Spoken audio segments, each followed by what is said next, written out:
Durante a Idade Média, as mesas se curvavam sob o peso da comida, mas nem tudo se assemelhava a um banquete de conto de fadas. Imagine um quarto rural, envolto em sombras, onde uma família se reúne em torno de uma mesa com uma tigela de mingau espesso e pão duro. Batatas, tomates e pimentões eram desconhecidos na Europa naquela época. Em vez de açúcar, havia apenas mel, e o café era substituído por cerveja ou vinho diluído em água. As refeições eram compostas por pratos que, se estivéssemos na pele deles, provavelmente nos causariam repulsa. A dieta era simples, repetitiva e, em certas ocasiões, até arriscada para a saúde. Nos momentos de escassez, até mesmo cascas de árvores e outros itens que hoje nem consideraríamos comer acabavam nos pratos. Neste filme, você irá descobrir quais eram as iguarias mais estranhas que as pessoas realmente consumiam na Idade Média e os motivos por trás disso. Vamos explorar o que nossos antepassados eram forçados a comer durante períodos de fome. Quais sabores inusitados e receitas curiosas eram comuns e como tanto os ricos quanto os pobres conseguiam se alimentar. Prepare-se para entender até onde as pessoas chegavam, assando pães de bolota e casca, e quais iguarias excêntricas eram servidas nas mesas nobres, desde cisnes assados até ouriços recheados. Embarque em uma fascinante e um tanto repugnante jornada pela culinária medieval. Para a maioria dos habitantes da Idade Média, comer era essencialmente uma questão de sobrevivência. O pão e o mingau de grãos formavam a base de sua dieta. O pão era um símbolo de vida. A palavra Senhor originalmente significava guardião do pão. Contudo, nem todo o pão era macio e branco. Os camponeses, por exemplo, consumiam um pão escuro e denso, feito de centeio, cevada ou aveia, repleto de farelo e difícil de mastigar. Frequentemente, endurecia a ponto de ser quase impossível de morder. O pão fresco era um luxo reservado a poucos. Na maioria das vezes, comiam pão amanhecido ou de dias.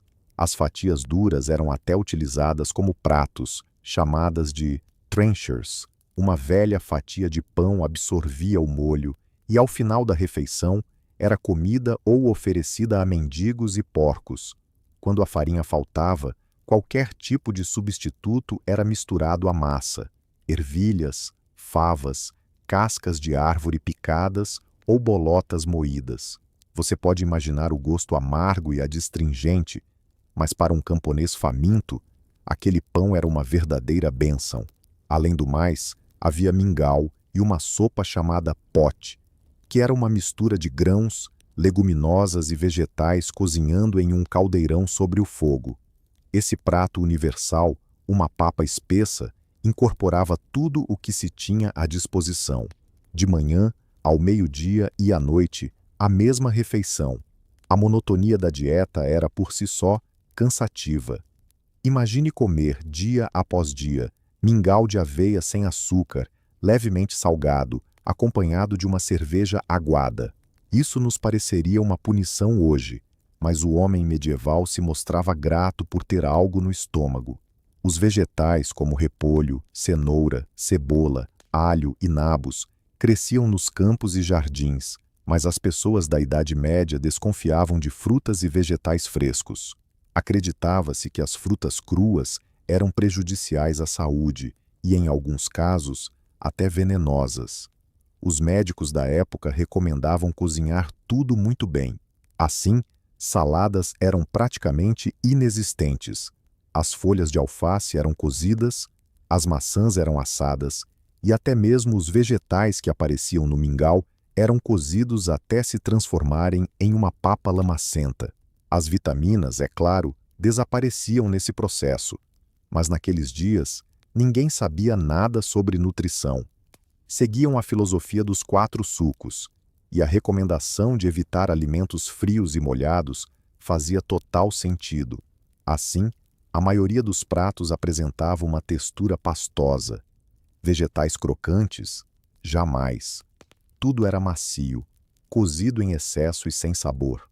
Os mais pobres só se deliciavam com carne em datas festivas. Um simples camponês, de tempos em tempos, caçava um coelho ou criava uma galinha, mas a maior parte das iguarias carnívoras era reservada para ocasiões especiais. O leite e os queijos eram mais acessíveis, mas o leite azedava rapidamente, então geralmente era transformado em queijo fresco. Os ovos das galinhas criadas em casa eram uma adição bem-vinda à alimentação, assim como o peixe, quando havia um riacho nas proximidades. Mas imagine o sabor: mingau de aveia sem sal, chucrute azedo, pão de centeio duro e talvez um pedaço de peixe salgado. Para nós, isso pode não parecer apetitoso, para eles era a rotina. Contudo, neste filme, você descobrirá que a dieta comum não era tão ruim assim. Em breve, vamos explorar situações em que nem o básico estava disponível e as pessoas precisavam recorrer a ingredientes realmente desesperadores. A Idade Média frequentemente enfrentava crises de fome devastadoras, nas quais até essas refeições simples se tornavam um luxo inalcançável. Quando as colheitas eram arrasadas por desastres ou as guerras traziam miséria, as pessoas comiam literalmente qualquer coisa para sobreviver. Crônicas do século XIV narram os horrores da Grande Fome entre 1315 e 1317. Choveu incessantemente, os grãos apodreciam nos campos e os suprimentos se esgotavam. Desesperadas, as pessoas começavam a se alimentar dos animais de criação, depois caçavam pássaros, ratos e até cães. E, como sussurram algumas fontes, algumas chegaram ao extremo do canibalismo. Os moradores se viam obrigados a cavar raízes na floresta, a cozinhar sopas com ingredientes improvisados e, em um desespero absoluto, até a roubar bebês para se alimentarem. É um extremo que arrepia a espinha. Claro, a maioria da população evitava tais atrocidades, mas mesmo assim se viam obrigados a consumir coisas que em tempos normais nem passariam pela cabeça. Os anos de fome ensinaram às pessoas uma criatividade imensa na cozinha. Quando a farinha se esgotou, começaram a fazer pães com substitutos, como o pão de bolota. As bolotas, frutos do carvalho, geralmente destinadas aos porcos, eram coletadas, secas e moídas em uma farinha amarga. Misturava-se com um pouco de farinha de grão, se disponível, e assavam-se bolachas. O sabor era desagradável. As bolotas são adstringentes, repletas de taninos, então esse pão deixava a boca seca, mas saciava. Também eram adicionadas castanhas, ervilhas, frutas silvestres ou samambaias, simplesmente o que a natureza fornecia. Em regiões do norte, foi documentado o preparo de pão a partir da casca do pinheiro. A parte interna e macia da casca era seca e moída em farinha. O pão resultante era duro, quebradiço e exalava um cheiro de resina, mas em tempos de escassez, salvava vidas. De acordo com relatos da Escandinávia do século X, quando esses pratos de sobrevivência ainda eram comuns, esse pão de casca supostamente causava problemas digestivos e, com o consumo prolongado, desnutrição, pois o corpo não conseguia extrair muitos nutrientes. No entanto, quando a alternativa era entre a fome e a casca de bétula, a escolha era clara.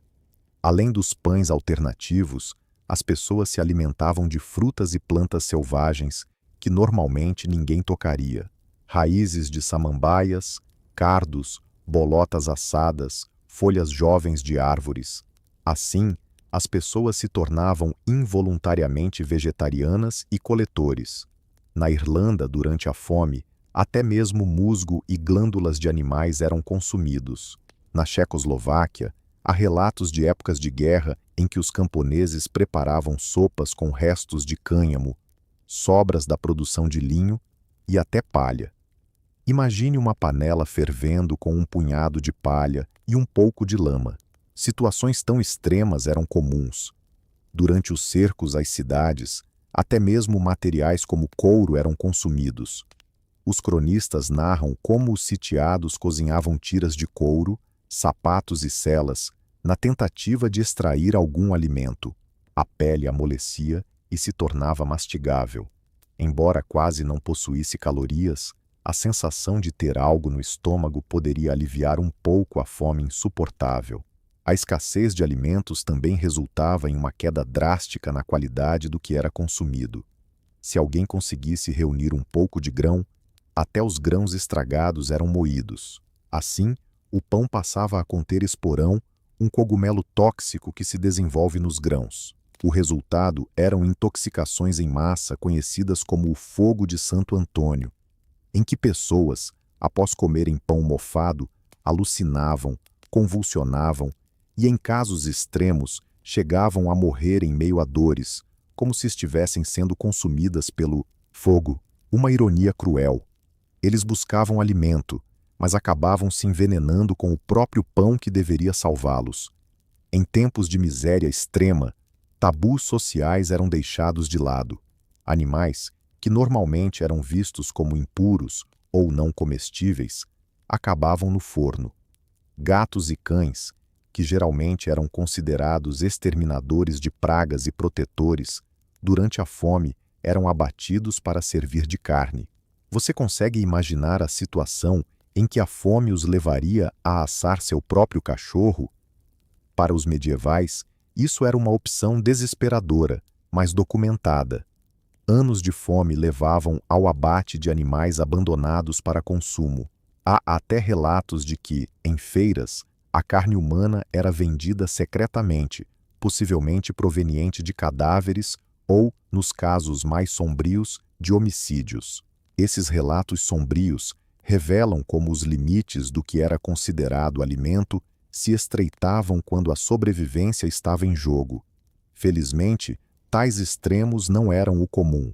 A fome era uma catástrofe excepcional, mas mesmo em anos sem escassez, o consumidor medieval enfrentava sabores questionáveis e riscos. Em breve, você descobrirá como era o sabor da comida em tempos normais, quando, embora a fome não fosse uma realidade, também não havia refrigeradores, especiarias limitadas e higiene precária. Se você estivesse em uma cidade medieval e experimentasse a comida local, poderia não apenas não gostar, mas também correr o risco de ficar gravemente doente. Os motivos eram muitos: a falta de especiarias e aditivos de sabor, a ausência de métodos modernos de conservação e uma higiene deplorável. O resultado eram pratos que ou não tinham quase sabor algum, ou apresentavam um gosto tão intenso que chegava a ser suspeito, pois mascarava a decomposição. Vamos começar pelas especiarias. Hoje temos pimenta, canela e cravo da Índia à disposição. Na Europa medieval, especiarias exóticas eram tão raras quanto um verdadeiro tesouro. Elas eram trazidas do Oriente a altos preços, e apenas os poderosos podiam se dar ao luxo de adquiri-las. As pessoas comuns, por sua vez, se contentavam com o que crescia em suas regiões: cebola, alho, raiz forte, mostarda e ervas. Esses eram bons complementos, mas, para ser honesto, a maioria das refeições dos pobres era insossa e sem graça. O sabor característico das aldeias medievais era ácido e adstringente, com um grande uso de alimentos fermentados, como repolho azedo, pepinos em conserva e verjus, um suco azedo de frutas ainda imaturas, geralmente de uvas ou maçãs. O verjus era utilizado para temperar molhos e mingaus, quando não havia vinagre ou especiarias, conferindo aos pratos um toque ácido. Visualizem, então, um molho que mais parece uma papa de aveia rala, misturada com suco fermentado e ervas. Certamente, algo que um homem contemporâneo não teria apetite para devorar. Um viajante inglês do século X, ao retornar para sua terra natal, chegou a descrever, entre as iguarias estrangeiras que provou, algo que se assemelhava à lama azeda. É possível que ele estivesse se referindo precisamente a esses molhos feitos com pão, ervas e frutas ácidas. Para nós, essa combinação seria de difícil digestão. Outro desafio era a conservação dos alimentos. Sem geladeiras ou congeladores, a carne precisava ser consumida logo após o abate ou tratada de alguma maneira, seja salgada, defumada ou seca. Muitas vezes, a carne ou o peixe armazenados eram excessivamente salgados para garantir a durabilidade. Antes do preparo, eram deixados de molho em água, mas mesmo assim, podemos imaginar que um bacalhau salgado por um mês não teria um gosto muito agradável. Os medievais não tinham conhecimento sobre micro-organismos. Sabiam que alimentos estragados eram prejudiciais, mas não sabiam como evitá-los de forma eficaz. Durante o verão, a carne se deteriorava rapidamente. O que não era vendido ou consumido começava a feder e a ficar verde. Assim, a solução era temperar generosamente e cozinhar. A dona de casa, percebendo que a carne não estava totalmente fresca, colocava-a na panela, adicionava cebola, alho, ervas e cozinhava por bastante tempo na esperança de que isso resolvesse o problema. Se ela era de uma família mais abastada e tinha acesso a pimenta ou outras especiarias, usava uma quantidade generosa para encobrir o gosto desagradável. Havia um ditado popular: a especiaria esconde o mau cheiro. E, de fato, nas cozinhas dos burgueses ricos ou nos mosteiros, toneladas de especiarias eram utilizadas não só pelo sabor, mas também para disfarçar a carne levemente estragada. Um especialista em saúde nos dias de hoje levantaria um dedo horrorizado, mas isso era comum na Idade Média. As pessoas acreditavam que especiarias quentes e picantes eram benéficas para o corpo, ajudando a aquecer e facilitar a digestão. Portanto, quanto mais, melhor. Mesmo que a razão fosse apenas para disfarçar o odor de um assado que já não estava tão fresco. A higiene dos vendedores de comida e dos cozinheiros era outro ponto crítico. Nas cidades medievais, existiam barracas que poderiam ser comparadas aos fast foods atuais, vendendo, por exemplo, pierogies de carne, bolinhos recheados, sopas ou guisados. Para viajantes apressados e pobres sem uma cozinha própria, era a solução ideal. O problema é que essas barracas frequentemente usavam os piores ingredientes. O cozinheiro de rua, por exemplo, pegava vísceras, restos ou até mesmo carne de um animal que havia morrido de doença, algo que em outros lugares teria sido descartado, e preparava um guisado. Ele adicionava muita pimenta, se tivesse, para mascarar o gosto ruim e vendia a preços baixos para os trabalhadores. Não é surpresa que na Idade Média se dizia que quem comia no mercado corria o risco de ter diarreia. E a diarreia não era apenas um incômodo, podia levar à morte, pois a desidratação severa, sem os cuidados modernos, era fatal.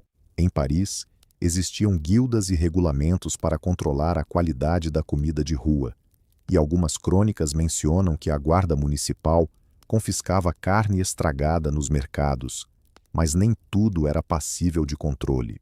Assim, imaginem um transeunte medieval que decide fazer uma refeição rápida e acaba adoecendo por uma semana com dores de barriga, após se intoxicar com um gato vagabundo em um pierogi de carne. Sim, isso realmente acontecia. Em algumas receitas de pierogies, às vezes eram adicionados tipos de carne proibidos.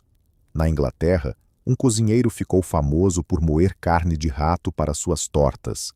Embora não houvesse como provar, essa situação não gerava confiança. A água era outro desafio.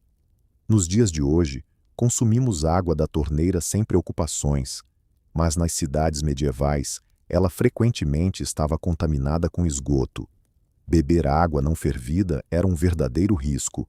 As pessoas tinham consciência disso, mesmo sem entender as bactérias. Por isso, a cerveja se tornava a escolha preferida. Naquela época, a cerveja não era tão forte como a que conhecemos hoje. Era uma bebida leve, semelhante a um pão líquido de baixo teor alcoólico, chamada small ale. Todos a consumiam. desde crianças a idosos, de manhã até à noite, pois era considerada mais segura do que a água. É claro que não havia gelo, então a cerveja azedava rapidamente, mas mesmo a levemente azeda ainda era uma opção melhor do que a água contaminada de um poço urbano. O vinho, por sua vez, era diluído em água, e também se bebia hidromel ou cidra, onde as frutas estavam disponíveis. A prioridade era evitar água pura. Paradoxalmente, isso significava que as pessoas na Idade Média frequentemente estavam um pouco embriagadas desde cedo. Um pouco de álcool na cerveja era algo comum, mas isso ajudava a preservar a saúde. A falta de higiene era evidente também nas residências. As refeições eram geralmente feitas com as mãos, a partir de tigelas compartilhadas. Antes de comer, às vezes, lavavam as mãos de maneira simbólica em uma bacia, mas o sabão era uma raridade. Durante os banquetes, os dedos engordurados eram limpos em pedaços de pão velho, na toalha de mesa ou até nas roupas. Uma piada da época sugeria ao convidado: não limpe os lábios gordurosos na manga do vizinho, refletindo a etiqueta simples do período. Esse estilo de vida, claro, favorecia a disseminação de doenças. Em ambientes sujos, parasitas intestinais prosperavam, e vermes de carne mal cozida ou lombrigas eram comuns. Quem, afinal, pensaria em assar carne de porco por tanto tempo para eliminar os triquinas?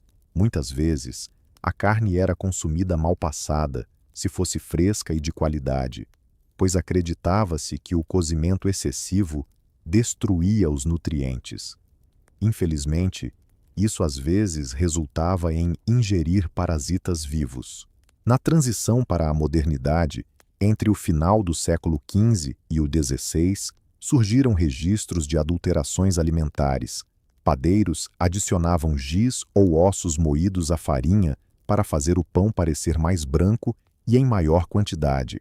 Açougueiros vendiam carne de cavalo como se fosse de boi, e vinicultores diluíam o vinho com água. Na plena Idade Média, essas fraudes eram severamente punidas pelos conselhos municipais. Em Praga, por exemplo, adulterar a cerveja resultava em penas rigorosas, e padeiros que enganavam no peso do pão podiam ser expostos ao pelourinho. Isso revela que as fraudes eram uma realidade. Para nossos antepassados, um bom pão era crucial, e não havia espaço para perdão com os trapaceiros.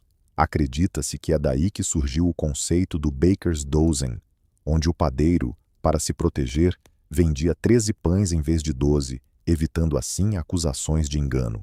Assim, podemos ver que a alimentação cotidiana na Idade Média apresentava muitos desafios. Mesmo quando não havia escassez, a comida poderia ser insípida, monótona ou até prejudicial à saúde. No entanto, nossos antepassados eram resilientes e seus estômagos suportavam muito. E vocês devem estar se perguntando: e os ricos? Afinal, eles só comiam iguarias, certo? Bem, sim e não. Em breve, veremos que até nos banquetes da nobreza medieval eram servidos pratos que hoje nos deixariam atônitos. Vamos agora nos transportar para os salões de cavaleiros e palácios reais, onde iguarias das mais estranhas eram degustadas. Enquanto o camponês mordia um pão duro, nos lares nobres, luxuosos banquetes eram recheados de pratos variados. É importante lembrar que até mesmo os nobres mais abastados eram produtos de seu tempo, com gostos que se distanciam bastante dos nossos. O que para eles era considerado uma maravilha luxuosa pode soar, hoje, como algo repugnante ou, no mínimo, excêntrico. O banquete na Idade Média não se resumia a uma simples refeição. Era um verdadeiro espetáculo. Quando um rei ou um nobre reunia seus convidados, sua intenção era impressioná-los com a abundância de iguarias, sabores inusitados e a apresentação extravagante dos pratos. Os cozinheiros se transformavam em verdadeiros artistas, às vezes até em ilusionistas. Um exemplo marcante era o cisne assado. Naquele tempo, os cisnes pertenciam à monarquia, assim como estão protegidos hoje. Esses pássaros eram emblemas do poder real e considerados iguarias. Na Inglaterra do século XIV, os cisnes eram comuns nas refeições da realeza, e havia duas receitas principais. Em uma delas, as vísceras do cisne, incluindo fígado e estômago, eram cozinhadas, picadas e misturadas com pão, gengibre, um pouco de sangue e vinagre, resultando em um molho espesso e picante que era derramado sobre a carne ao ser servido. A segunda receita era ainda mais impressionante. O cisne era despelado junto com suas penas e assado lentamente em um espeto. Quando estava pronto, o cozinheiro recolocava a pele original com as penas, fazendo com que o cisne assado parecesse vivo, ereto e majestoso, com sua carne tenra por dentro. Assim, apresentava-se à mesa um cisne que parecia estar em pleno vigor, com suas penas elegantemente levantadas e uma carne assada deliciosa por dentro. Os convidados ficavam deslumbrados. Imagine a cena: um prato de ouro com um cisne que parecia vivo e, ao ser cortado, liberava um aroma irresistível. Para um nobre medieval, isso era o auge do requinte. Para nós, soa um tanto excêntrico, não acha? Curiosamente, a carne de cisne, alegam, não é tão saborosa. É dura e bastante aromática. Contudo, os gourmets da época a apreciavam, especialmente com o molho feito de suas próprias vísceras. Um prato semelhante era o pavão, também apresentado com penas. Os pavões têm plumagens opalinas deslumbrantes que os anfitriões faziam questão de exibir. Eles eram assados de maneira a parecerem vivos, em pé, com a cauda aberta. Isso deve ter sido um grande desafio. Segundo relatos, a carne assada se mantinha em boas condições para consumo até 30 dias após o banquete. Difícil saber se os convidados realmente conferiam isso ou se era apenas exagero. De qualquer forma, o pavão servia mais como um elemento decorativo. Às vezes, antes de ser servido, era pincelado com álcool e incendiado, entrando à mesa em chamas, com penas brilhando na penumbra. Podemos imaginar a expressão maravilhada dos convidados, quase como se estivessem assistindo a uma peça teatral. Ideias ainda mais insanas surgiam com os chamados pratos vivos. Os cozinheiros se perguntavam: o que pode ser mais divertido do que comer algo que parece vivo? Comer algo que realmente está vivo. Assim, surgiram pratos curiosos como o famoso frango cantor, onde a garganta do frango era amarrada com enxofre e mercúrio. Ao ser aquecido, ele emitia gás e piava, dando a impressão de que o frango assado estava cantando. Outro truque era o fogo, onde um pedaço de algodão embebido em álcool era colocado na boca de um porco ou ave e incendiado, fazendo parecer que o animal exalava fogo como um dragão. Um aristocrata italiano tinha o costume de servir peixe assado com uma língua de fogo, feita de álcool, e ainda foram além, utilizando animais vivos. Uma das piadas favoritas nos banquetes era a famosa torta viva. Visualizem uma enorme torta ou pastel, repleta de mistérios. Os convidados, intrigados, cortam a massa e, de repente, rãs vivas ou passarinhos saltam para os pratos, criando uma verdadeira confusão. As rãs pulando sobre a mesa geravam um alvoroço. As damas gritavam, os homens riam e os criados corriam atrás dos anfíbios pela sala. Missão cumprida, diversão garantida. Hoje, a vigilância sanitária ficaria horrorizada, mas naquela época, isso era a essência da diversão. As cenas dos pássaros escapando da torta ganharam destaque até em rimas infantis. 4 e 20 passarinhos assados em uma torta. Além desses espetáculos, a nobreza se vangloriava de saborear animais raros ou exóticos. Um exemplo disso é o minuque, um peixe com formato de enguia, boca arredondada e dentes parecidos com os de uma sanguessuga. Esse peixe peculiar, que se alimenta do sangue de outros peixes, pareceria repulsivo aos nossos olhos. É quase como um personagem de um filme de terror. Nas cidades da Inglaterra medieval, o minuque era tratado como uma iguaria, especialmente durante os dias de jejum, pois, embora tecnicamente fosse um parasita, era permitido. Os reis ingleses adoravam tanto o minuque que o importavam em barris de terras distantes. Há quem diga que o rei Henrique encontrou seu fim após se empanturrar de minuque. Ele consumiu uma quantidade tão grande que acabou sofrendo uma grave crise digestiva. Poderia ter sido apenas uma infecção ou gota, mas a lenda afirma: as amadas pernas de Minuque o mataram. Hoje isso parece um desfecho bastante grotesco. Durante o jejum, como nos 40 dias da quaresma, a carne de quadrúpedes e aves era proibida. Mas os ricos gourmets não aceitavam essa restrição, e assim surgiu uma teologia criativa. A Igreja proibiu o consumo de carne, mas permitiu peixes, levando a questionamentos sobre o que poderia ser considerado peixe. O castor, vivendo na água e com sua cauda achatada e escamosa, foi então considerado um peixe. Durante o jejum, era permitido comer carne de castor, especialmente a cauda, cuja gordura tinha cheiro de peixe. Nos mosteiros do norte da Europa, castores eram criados em tanques exatamente para isso. Da mesma forma, havia as aves conhecidas como bernicle. Hoje sabemos que são aves bernicle, pois ninguém sabia onde elas faziam seus ninhos, que ficavam longe ao norte. Surgiu a lenda de que esses gansos nasciam espontaneamente nas rochas do mar a partir de conchas. Como não chocavam como outras aves, eram considerados quase peixes e, portanto, podiam ser consumidos durante o jejum. Embora hoje isso nos pareça engraçado, a Igreja frequentemente fechava os olhos para essas interpretações. Além disso, no século X, o Papa autorizou oficialmente o consumo de castores durante o jejum. Isso já era após a Idade Média, mas a mentalidade permanecia intacta. Um assunto à parte são os animais não nascidos.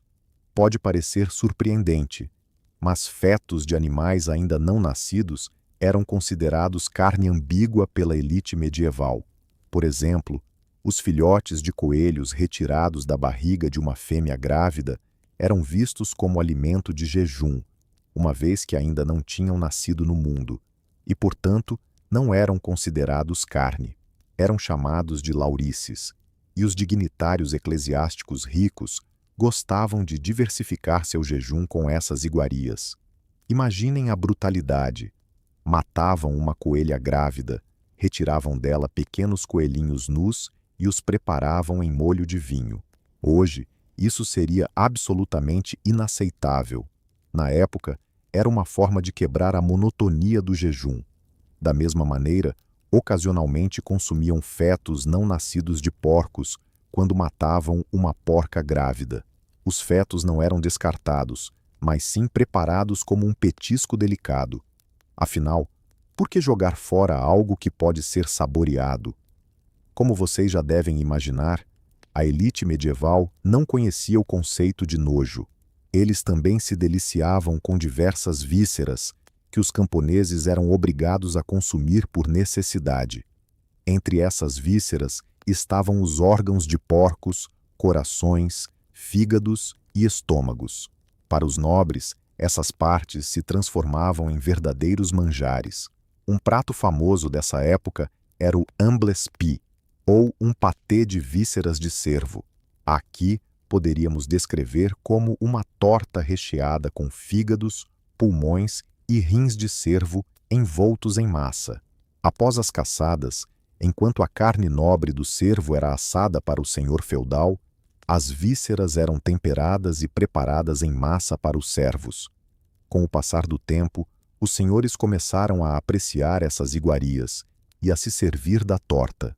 Talvez isso tenha dado origem à expressão "eat humble pie", que significa comer algo inferior. De qualquer maneira, misturas de vísceras eram bastante populares.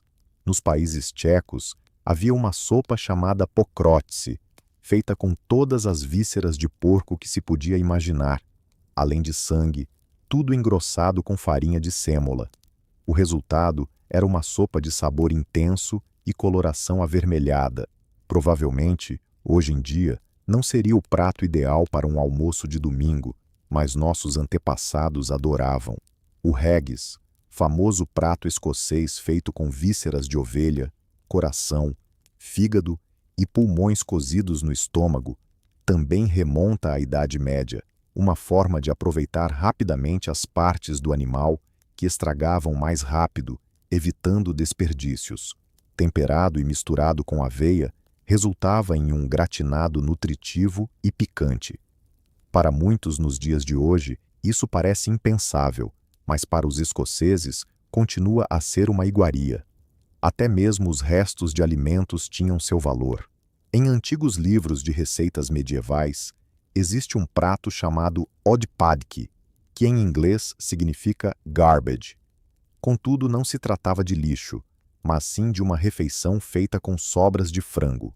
Usavam-se cabeças, pés e vísceras como fígados e estômagos, tudo cozido com especiarias como pimenta, canela, cravo e ervas, engrossado com pão.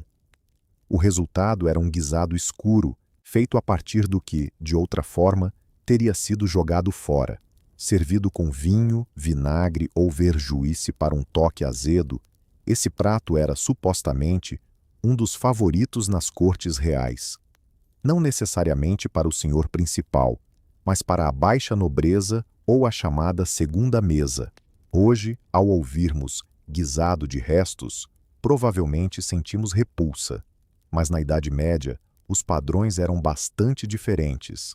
O que era considerado comida de qualidade inferior para alguns, poderia ser visto como uma opção melhor do que passar fome para outros. E falando em temperos, os nobres se permitiam extravagâncias gustativas.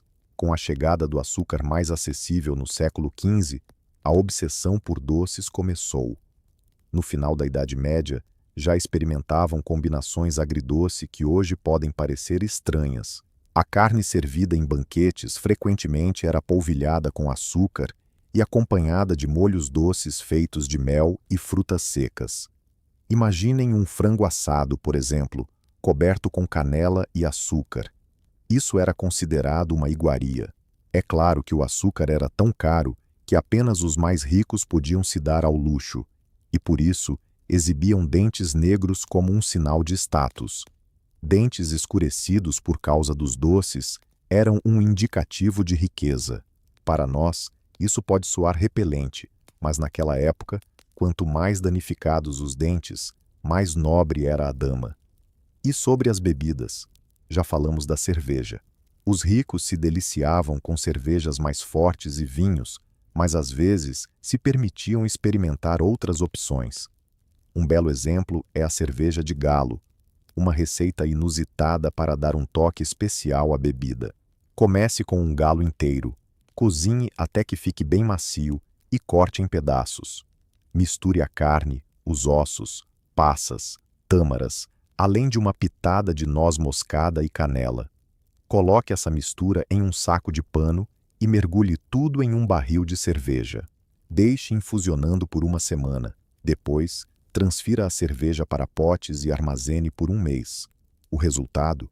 Uma cerveja com um toque de frango, adocicada pelas frutas e perfumada com especiarias, que, segundo diziam, tinha propriedades revigorantes.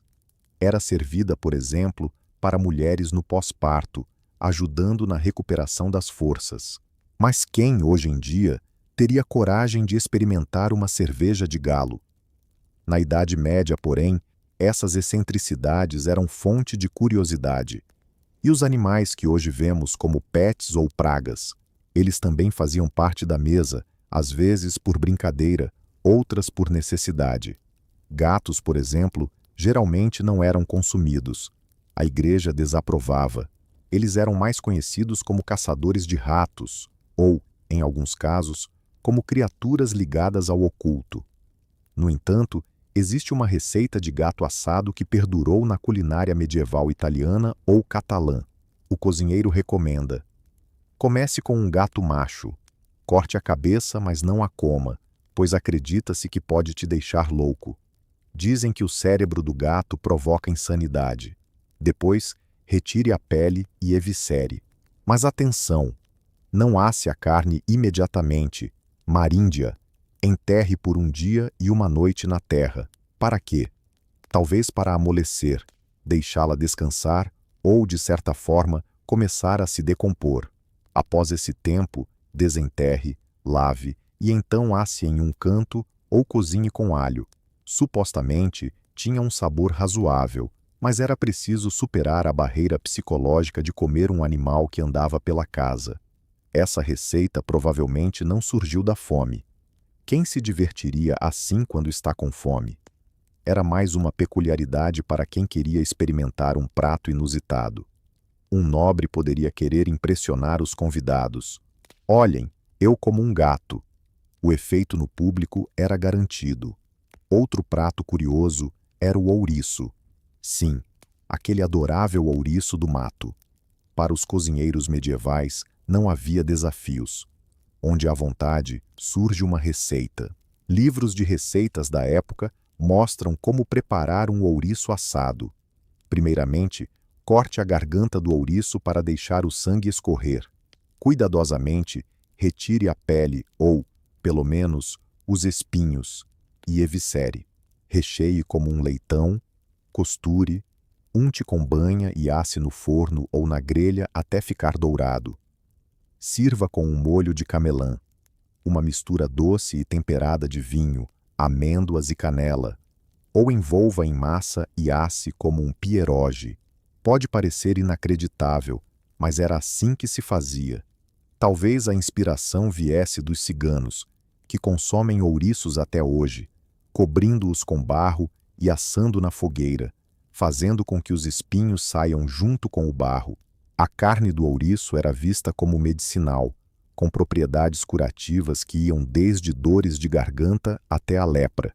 Então, se um cavaleiro sentisse dor de garganta, sem pensar duas vezes, comeria ouriço assado como remédio. Um método um pouco radical, mas a crença em milagres era forte. E não podemos esquecer dos animais como rãs, caracóis e lesmas, que eram consumidos principalmente por monges, novamente devido ao jejum. Eles os consideravam criaturas aquáticas. A pasta de caracóis é um prato que remonta à França medieval e, surpreendentemente, ainda é saboreada por lá hoje em dia. Por isso, pode não parecer tão inusitado. Mas e quanto a cobras e lagartos? Esses répteis eram consumidos ocasionalmente, especialmente nas regiões do sul. Lagartos secos eram transformados em pó para fortalecer a saúde, enquanto a carne de cobra era utilizada como remédio. Contudo, esses ingredientes não faziam parte da rotina alimentar, mas sim da medicina caseira. Em resumo, a criatividade da época não conhecia limites. Os habitantes da Idade Média se alimentavam praticamente de tudo que podiam encontrar, desde que fosse saboroso ou útil. Muitas das comidas mais estranhas eram motivadas pela necessidade de sobrevivência. Tortas feitas de pele para saciar a fome, carne estragada em tempos difíceis, tudo isso refletia uma luta pela vida. Eles comiam o que outros evitavam. Experimentar ouriços era um sinal de coragem. Nos dias de hoje, pratos como esses podem nos causar repulsa, mas para eles, faziam parte do cotidiano. Ao entrarmos em um supermercado atualmente, somos presenteados com uma imensa variedade de opções. Poucos de nós nos preocupamos com a escassez de alimentos. Em vez disso, nos perguntamos o que queremos saborear. Já o homem medieval não tinha essa liberdade. Ele precisava ser modesto, resistente e, muitas vezes, engenhoso. Os pratos mais questionáveis daquela época refletem exatamente essa inventividade. Nossos ancestrais conseguiam aproveitar quase tudo que a natureza oferecia. Nada era desperdiçado, nem vísceras, nem sangue, nem partes que hoje descartamos sem pensar duas vezes. Nesse sentido, podemos aprender algo valioso com eles. Enquanto o mundo moderno joga fora comida, o cozinheiro medieval transformava sobras de galinha em guisados e o estômago de ovelha em um assado festivo. Por outro lado, é bom celebrar a vida atual. Não precisamos nos contentar com farinha de bolota quando o trigo não é colhido, e não precisamos temer que um simples bolo de mercado nos faça mal. Claro, devemos sempre verificar a validade. Hoje, podemos saborear carne fresca e aprovada, ao invés de nos questionarmos se está estragada. E se a vontade de especiarias exóticas surgir, não precisamos gastar uma fortuna. A pimenta, por exemplo, é uma das especiarias mais acessíveis atualmente, enquanto no passado era tão preciosa quanto o ouro. Ainda assim, alguns sabores medievais persistem até hoje. O haggis na Escócia, a morcela e o salpicão aqui, o chucrute ou os caracóis na França, que antes eram consumidos por pessoas humildes, agora são considerados iguarias. E o que os nobres da Idade Média apreciavam? Cegonha assada ou até mesmo cisne. Hoje em dia, isso seria impensável e ilegal. As normas, a tecnologia e os gostos evoluíram. Imagine alguém em um casamento moderno trazendo um bolo de onde saem passarinhos vivos. Isso certamente causaria pavor, não aplausos. Refletir sobre os pratos mais estranhos da Idade Média nos ajuda a valorizar o que temos em nossos pratos hoje. Hoje, desfrutamos de diversidade, higiene, geladeiras e um conhecimento sobre nutrição que nossos antepassados não tinham. Na próxima vez que você reclamar que a sopa está sem sabor ou que o pão já está um pouco velho, lembre-se de nossos antepassados, que enfrentavam a dura escolha entre comer um pão de centeio mofado com serragem ou passar fome. Em uma perspectiva histórica, até mesmo uma simples fatia de pão com manteiga é uma verdadeira iguaria. Agradeço por me acompanharem nesta jornada pela cozinha medieval até o final. Se você gostou do vídeo e aprendeu algo novo, não esqueça de deixar seu like e compartilhar com os amigos. Isso vai me deixar contente e vai auxiliar outros curiosos a desbravar a história. Até a próxima, em outro assunto fascinante. M.